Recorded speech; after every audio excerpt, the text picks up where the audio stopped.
बिस्मिल्लाहिर्रहमानिर्रहीम। अस्सलाम वालेकुम डियर स्टूडेंट, मैं हूं मोहम्मद मोहसिन और आज हम लोग 10th क्लास की केमिस्ट्री का चैप्टर नंबर 3 और उसका लेक्चर नंबर 4 स्टार्ट करेंगे। तो डियर स्टूडेंट, आज हमारा टॉपिक होगा diversity and magnitude of organic compounds. Organic compounds की कसीर तादाद और तनोव।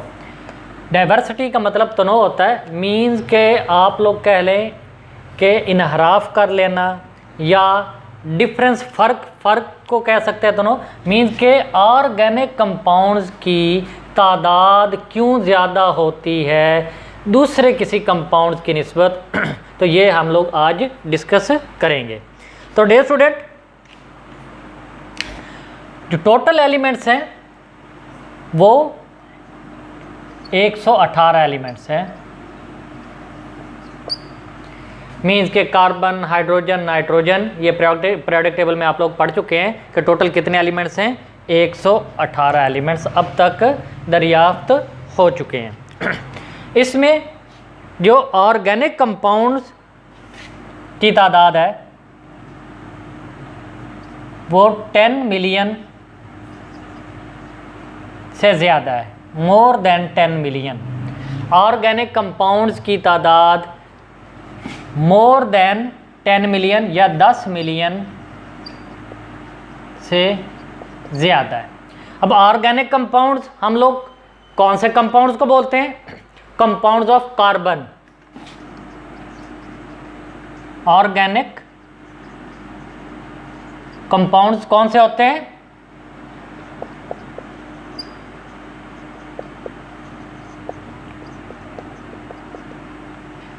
Compounds of carbon.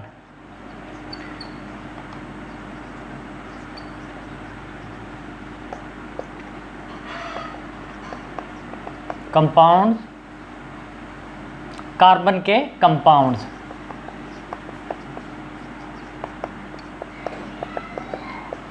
तो डियर स्टूडेंट, टोटल 118 एलिमेंट्स अब तक डिस्कवर हो चुके हैं।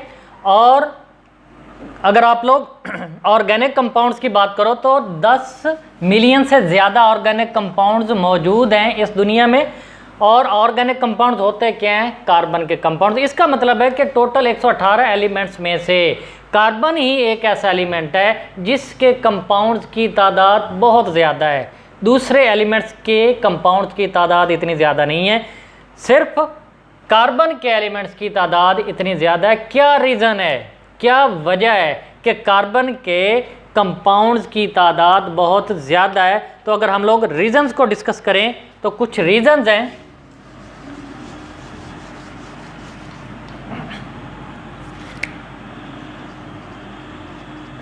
रीज़न्स,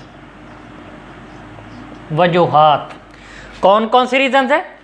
अब कार्बन के अंदर मुख्तलिफ़ किस्म के क्या है वो प्रोसेस होते हैं, कुछ मेथड्स होते हैं। वो क्या क्या मेथड्स हैं जो कि वजूहात में आते हैं? सबसे पहले वाला मेथड है कैटिनेशन।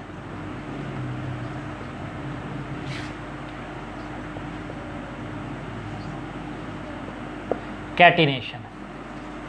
दूसरे वाली रीज़न कौन सी है जिसकी वजह से कार्बन के कंपाउंड्स की तादाद बहुत ज़्यादा है? वो है isomerism.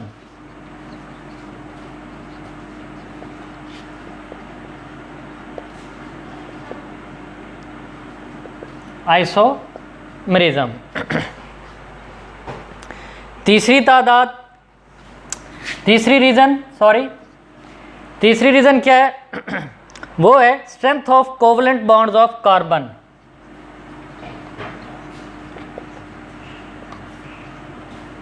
Covalent bond of carbon.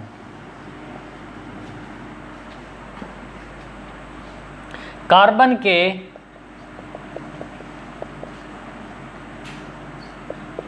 Covalent bond की मजबूती। और चौथी रीज़न जो है वो है मल्टीपल बॉन्डिंग।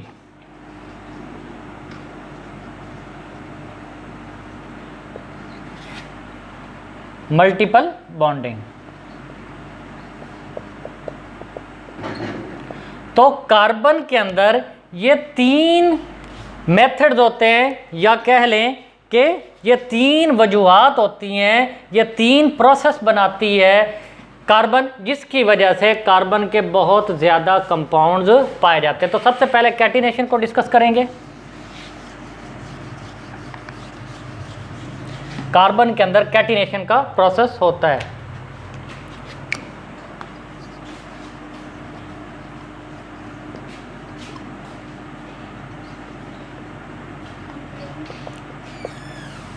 तो डियर स्टूडेंट, कैटिनेशन में पहले इसकी definition,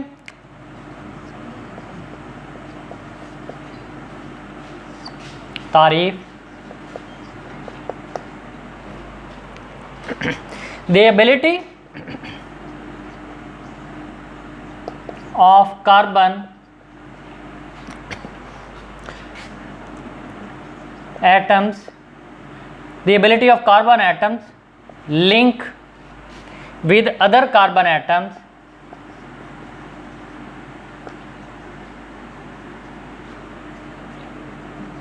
atoms to form long chain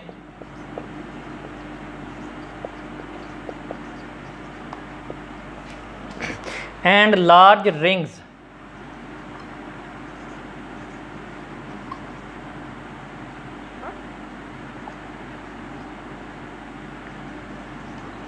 called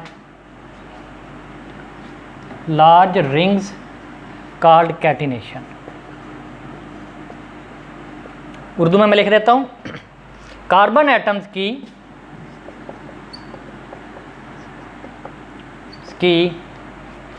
दूसरे कार्बन एटम्स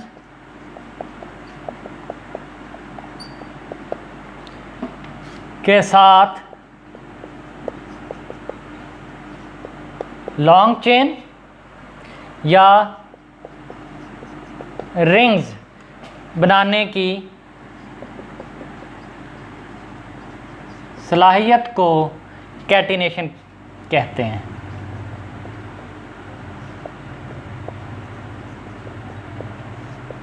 मीन्स के जो रीज़न है जिसकी वजह से कार्बन के कंपाउंड्स की तादाद बहुत ज़्यादा है, उसमें से एक रीज़न कैटिनेशन है कि कैटिनेशन कार्बन के अंदर एग्जिस्ट करती है और किसी एलिमेंट के अंदर कैटिनेशन का प्रोसेस नहीं होता।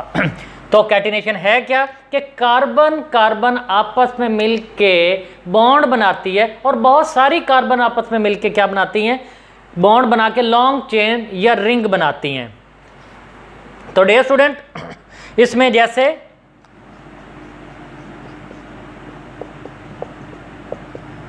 ये इस कार्बन और कार्बन के बॉन्ड बनाने के अमल को हम लोग क्या बोलते हैं, कैटिनेशन बोलते हैं। तो ये वाला जो प्रोसेस है या आप लोग कह लें जो एबिलिटी है, ये सिर्फ कार्बन के अंदर मौजूद है और किसी एलिमेंट के अंदर मौजूद नहीं होता, जिसकी वजह से हम लोग कहते हैं कि कार्बन आपस में मिलके बहुत ज़्यादा कंपाउंड्स बना देती हैं। इस वजह से ऑर्गेनिक कंपाउंड या कार्बन के कंपाउंड्स की तादाद बहुत ज़्यादा होती है। तो डियर स्टूडेंट, ये जो लॉन्ग चेन होती है ये स्ट्रेट चेन भी हो सकती है या ब्रांच चेन भी हो सकती है। ये जो लॉन्ग चेन है ये स्ट्रेट चेन भी हो सकती है और ब्रांच चेन भी हो सकती है। तो इसके बाद डियर स्टूडेंट, कैटिनेशन के लिए कुछ रिक्वायरमेंट है, वो होना बहुत ज़रूरी है। अब वो कौन कौन सी रिक्वायरमेंट है, जिसको हम लोग बोलते हैं बेसिक नीड्स ऑफ कैटिनेशन।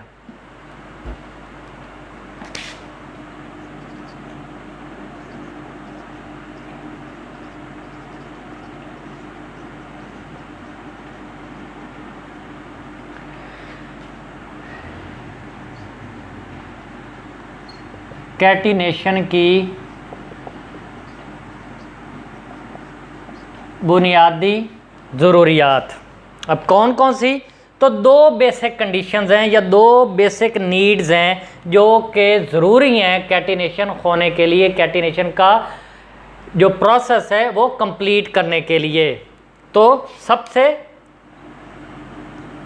पहले वाली जो कंडीशन है वो क्या है, एलिमेंट शुड है वैलेंसी 2 और greater than 2। Element should have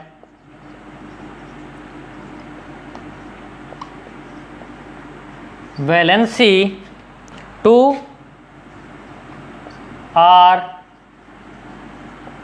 greater than 2। अब मैं उर्दू में लिख देता हूं, एलिमेंट की वैलेंसी 2 या 2 से ज़्यादा होनी चाहिए। मीन्स जैसे आप लोग कार्बन को देखो तो कार्बन की वैलेंसी 4 है, कार्बन के आखिरी शेल में 4 इलेक्ट्रॉन होते हैं और इसको अपना शेल मुकम्मल करने के लिए 4 इलेक्ट्रॉन की ज़रूरत होती है, तो कार्बन की वैलेंसी हम लोग बोलते हैं 4 है। इसी तरीके से अगर आप लोग बेरिलियम की बात करें, मैग्नीशियम की बात करें, मैग्नीशियम की वैलेंसी पॉजिटिव 2 है। मैग्नीशियम के आखिरी शेल में क्या होते हैं, 2 इलेक्ट्रॉन होते हैं, तो आखिरी शेल के इलेक्ट्रॉन पे डिपेंड कर रहा होता है कि उसकी वैलेंसी कितनी है। तो जो एलिमेंट हैं जिनके अंदर कैटिनेशन एग्जिस्ट करती है तो एलिमेंट की वैलेंसी 2 या 2 से ज़्यादा होनी चाहिए। जैसे कार्बन की वैलेंसी क्या होती है, 4 है, उसके आखिरी शेल में 4 इलेक्ट्रॉन होते हैं। इसी तरीके से जो दूसरी रिक्वायरमेंट है या दूसरी नीड है वो कौन सी है, bonds made by an element made by an element with its own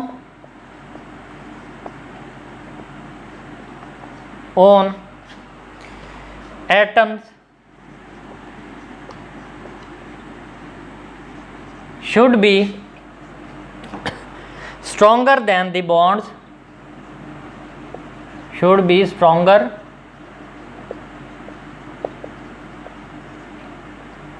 than the bonds made by the element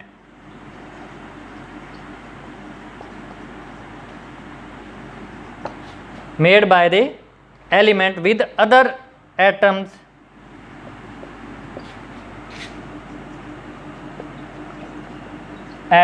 especially oxygen. मैं उर्दू में लिख के आप लोगों को अच्छी तरह समझा देता हूँ। ये इसमें क्या बता रहा है, वो एलिमेंट का अपने एटम्स के साथ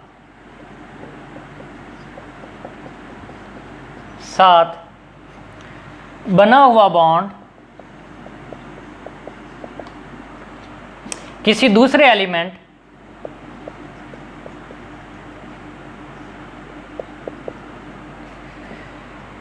के साथ बने हुए बॉन्ड, ख़ास तौर पर ऑक्सीजन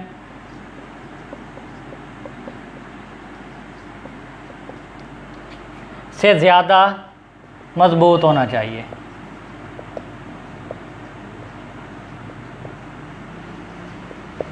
जैसे डियर स्टूडेंट हम लोग कार्बन के बारे में पढ़ रहे हैं, जैसे ये कार्बन और कार्बन का बॉन्ड है और कार्बन और ऑक्सीजन का बॉन्ड है।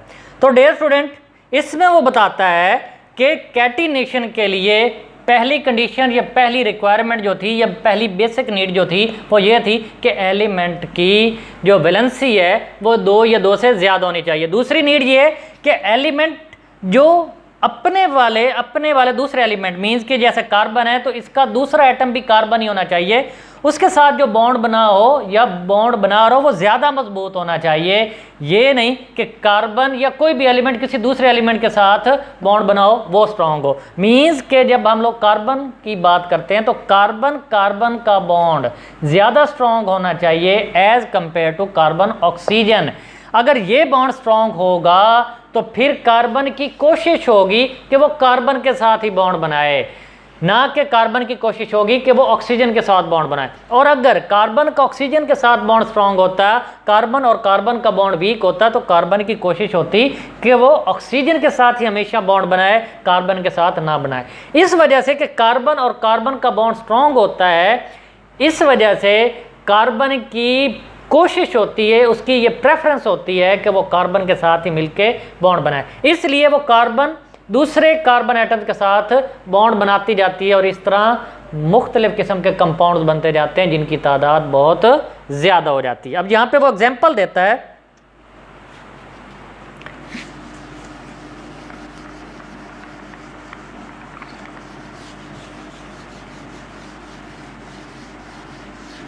जैसे कार्बन सी और सिलिकॉन,